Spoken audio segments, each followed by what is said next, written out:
it's me, Sierra, with Sierra's Crocheted Crafts, and today I'm going to be doing a 3-part video series vlogging for my first time on my creative process. So this video is going to be actually about how I find my testers for my patterns. So let's go ahead and jump right in. So as some of you may know, if you've ever written a pattern or if you've been in the testing side of it, most patterns are tested. All of my patterns have been tested, and I always get testers for all of my new patterns because I don't want to release the pattern into the world and have a whole bunch of messages like, hey, this pattern doesn't make any sense, like what's going on? So I try to get that out of the way with the tester part of creating a pattern. So if you don't know, testing is usually when the designer reaches out into the world for people to test their product. So you would give them your pattern and tell them all the supplies they need and everything like that, and give them a timeline. That way they can get it back to you on a certain date to keep everything a little organized, and they will make your pattern and then they'll give you feedback on, you know, if the math was wrong, if it didn't make sense. And then I always ask for a picture as well. One is proof that they actually did it, and 2, just to see how it turned out for them. So that's just an overview of what testing is, and I will go ahead and let you know all of my steps that I do to find testers during the testing process and all of the fun stuff. So let's get started. Okay, so the first thing that I do when I look for testers, I actually find all of my testers through Instagram because that's where I have the largest community, is on Instagram. So Instagram stories have kind of saved my life because that is where I look for my testers, or in my stories. So if you ever want to test for me, that is the place to look. So I sometimes do it, I'll do a post, but typically recently I've just been going in the stories posting, hey, there's a tester call. Some people do a tester call per pattern, but over the last couple of years I've been doing like a group of testers, and that's been really good for me. So this is just my stories, what's been going on in my business and in my life. So this is just how I do things. This is not standard across the board, so keep that in mind. So for me, I put out a group tester call. I go on SurveyMonkey and create a survey for people to take to see if they'd be a good fit to be my tester. It just includes 10 questions. One of the questions is definitely what's their Instagram handle. But you always want to make sure that you're checking out their profile as well, because that will definitely let you know what type of maker they are. And photo quality is a really big deal because, you know, as a maker you can't make 100 of the same product unless you're doing market. But typically you just make 1 or 2 test product for that pattern, and then it's you hand it out to your testers, and using their photos really helps share about the pattern. So I always look at photo quality as well, because that is a really big deal on Instagram, because it's just pictures. That's what we see, that's what we're drawn to. So good pictures is definitely a must for me. So that's just one of the questions on the survey, is their Instagram, and that's why I ask for their Instagram. And then obviously to know who's taking the survey, because let's be real, we don't know anyone's real life names, we just know their Instagram handles. So, and then I made up, you know, questions that you would like to know, like what type of crochet things do you make?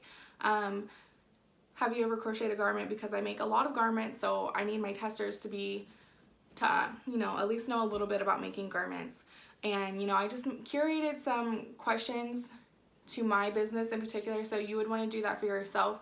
Whatever you would find important, like what kind of skill level they are, how long they've been doing the craft, what type of things they make, just whatever questions would help you decide if that person's a good fit to be in your tester group. So you can make that fit your business and make the questions up yourself. But I did use SurveyMonkey or Monkey Survey, whatever it's called, because they do have a free one. But the only thing about that is, for the free account, you can only have up to 100 answers.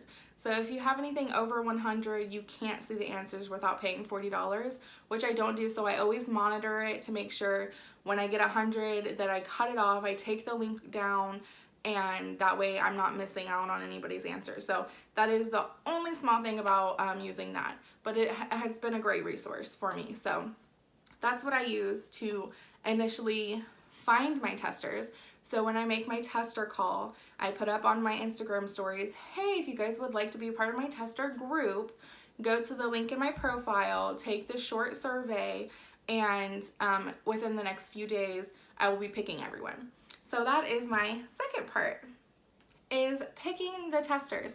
So that can take quite a bit of time because, like I said, I have a 10 question survey. Some of them are like short answer response. It's just like school, you guys, going back to high school or something.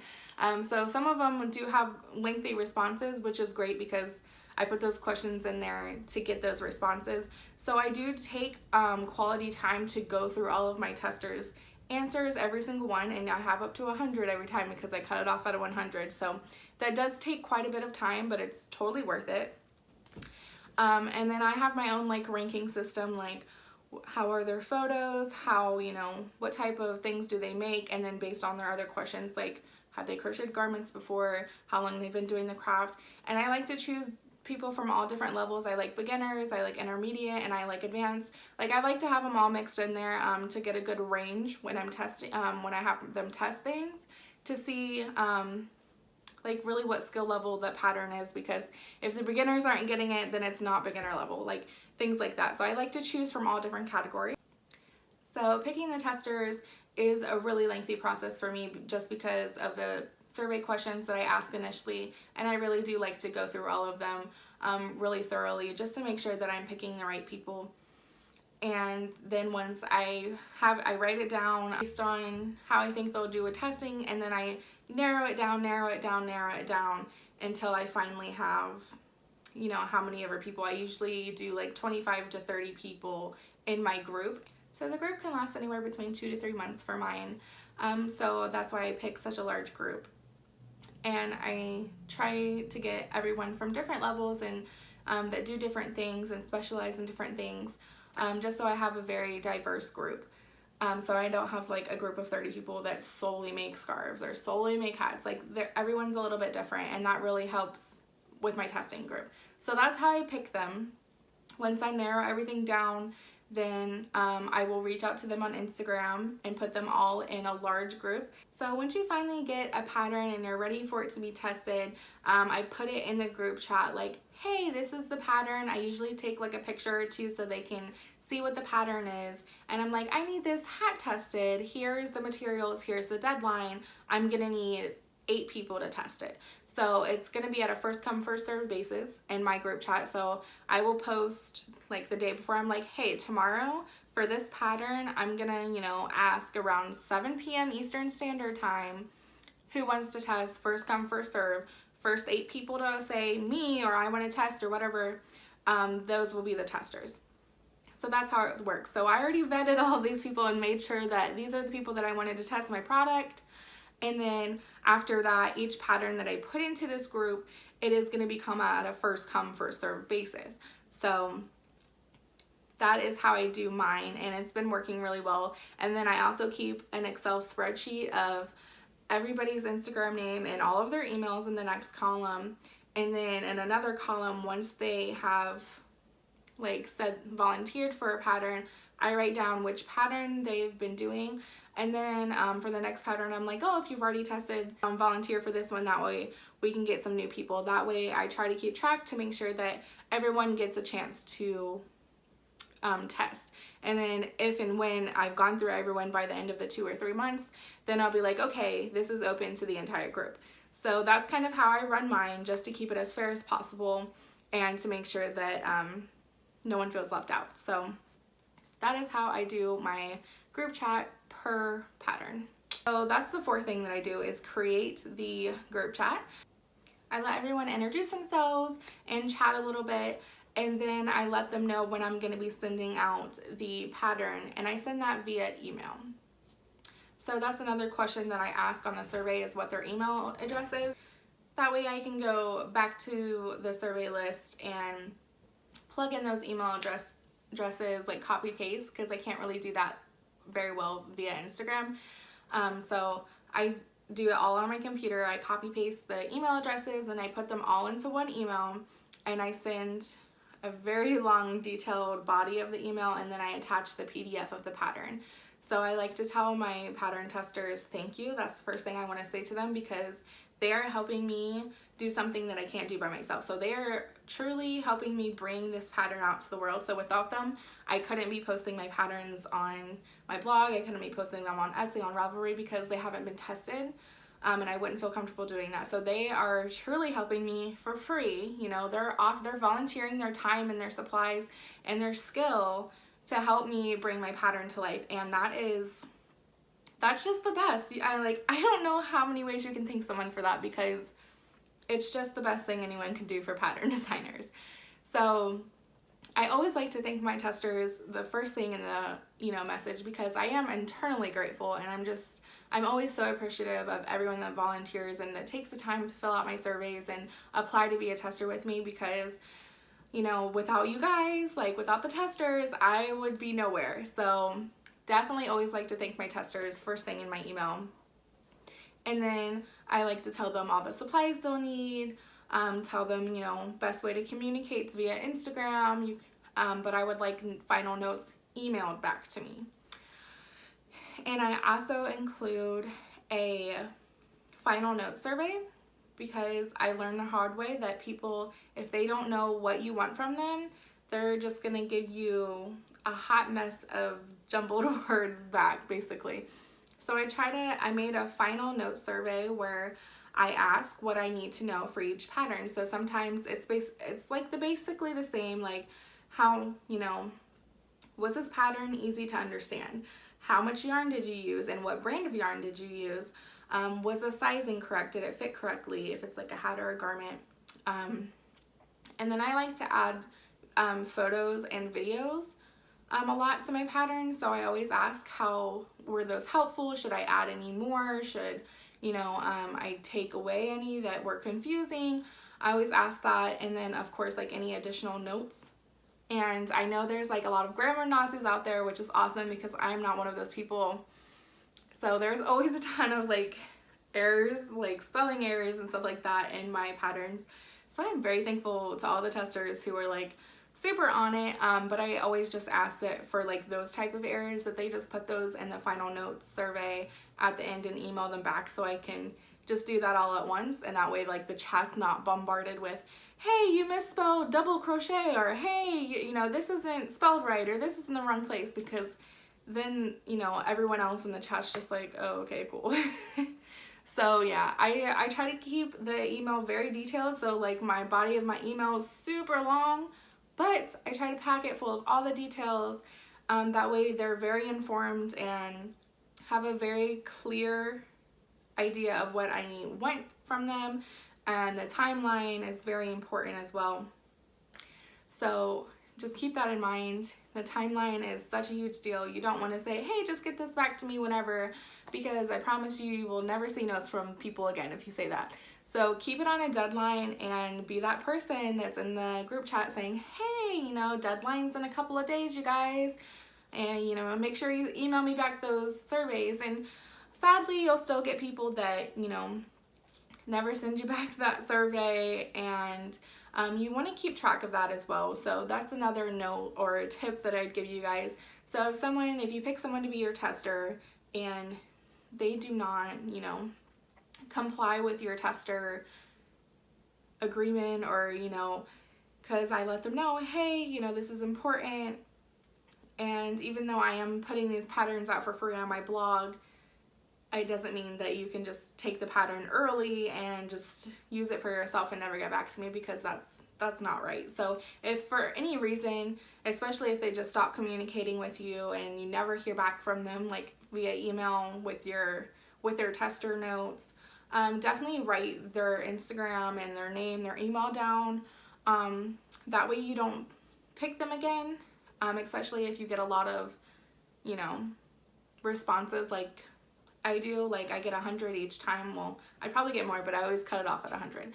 So because it's hard to keep track of all those names, right? So I do have a list of people that, sadly just stopped communicating and never emailed me back. That way I don't pick them again, because, that's just not a smart move. You don't want to pick them again. I know maybe they just, you know, life happened. I totally understand that life happens. So if, you know, I reach out to you and I'm like, hey, I didn't get the notes back, is everything okay? And then you respond to me saying this, that, and the other happened, sorry about it, I can't get it done. That's fine. Life happens. I totally understand that. But if you never communicate with me again, I feel like you basically just took my pattern for free, and it was selfish, and I don't want to work with someone like that. So I'm not saying if someone responds to you and like, oh my gosh, I was in the hospital or something, just be like, oh nope, you didn't return your notes, you're getting X'd out for life. No, don't do that. You can definitely give them a second chance, because life does happen, and you know, there's things that are out of our control. But my big thing is if they just never communicate with me again, they get put on my no-no list. So, and I've completely lost what number I'm supposed to be on, so I don't have this list written down. But once you know, get all your testers, you pick them all, you have them all in a group, you send out that initial email with all the details that you need and the pattern and a PDF form linked to the email. You send it out, let them know, hey, the email went out, the pattern's coming your way, feel free to get started. And then the actual testing process begins, right? All of this stuff you had to do, and this is just for the testing part. What? So you send it out to your testers, they get started on it, and that's when the craziness happens. So testing, you know, your pattern is basically a rough draft. No matter how many times you've gone through it, try to perfect it, it's a rough draft until your testers give you their notes back and you go through it with a fine-tooth comb. So you're sending out a rough draft to your testers for them to work on. There's going to be errors. There's going to be probably math issues. There's going to be people that are confused just by the, you know, the instructions. So it is your job as the designer to put out all those fires to help everyone, and give them advice. Maybe even send a picture or two, like, this is what it's supposed to look like. So that's your job for the next 2 to 4 weeks, or however long you put your deadline for. So you're going to be the one responsible for all of this, and it does get stressful. This part of the testing part is the most stressful time for me, just because I do try to help everyone very quickly and make sure that I'm resolving everything. I don't want to just be like, well, this is how you do it, and I say it exactly like the pattern, and I don't go beyond that to help them, because then that's not very helpful. So yeah, this is like the most stressful time for me. That's why I love the group chat as well, because there are other people who might have not been stuck on this part, or they figured it out very quickly, or whatever the situation may be. They can typically help people out if I'm not able to just immediately message back, which happens sometimes. So, and I always thank those people, like, hey, thank you so much for helping out with that. I really appreciate it, because trust me, I do, because it is really hard to be the sole person managing, you know, like 10, 15 testers, how many ever I picked out. So yeah, that is the super long process of testing, at least it is for me. I'm sure it's, you know, pretty similar for other designers out there. They do it different ways. They look on different platforms and stuff. I know there's like Facebook groups dedicated to pattern testing. There's Ravelry forums dedicated to that as well. But I've always found great success doing it the way I do it, through Instagram. And I love doing the group one, because I tried finding testers per pattern, and that got pretty hectic really quickly. So I definitely, if you produce a lot of patterns, I would suggest the group one. If you only come out with like 2 to 3 patterns throughout the whole year, obviously you wouldn't need that. But again, this is just my experience and what I do and what I have found successful. So I hope that you guys enjoyed my step-by-step tester process, because I know a lot of people have asked about it in the past, like, how do I find them, like, what is my reasoning behind these things. And you know, I wanted to make sure that I made a very inclusive video about all the steps. That way you can see just how tedious and long this process can be. And again, like I said, this is going to be a part of a 3-series vlogging video that I'm doing for you guys. So this is a look into my testing, like how I do my testers, and my other videos are going to be how my creative process on how I get a pattern for my brain to final product, and then it's going to be my entire blogging process. So each step that I have to do to create one blog post. And let me tell you guys, there's a lot of steps. So if you guys want to check out those videos, you can check the links below to check out the other parts of this series. And if you like this video, please give me a big old thumbs up. And if you want to see more of my vlogging or more of my tutorials, please hit that subscribe button so I know that you guys would like some more. But thanks so much for watching. See you on the next one.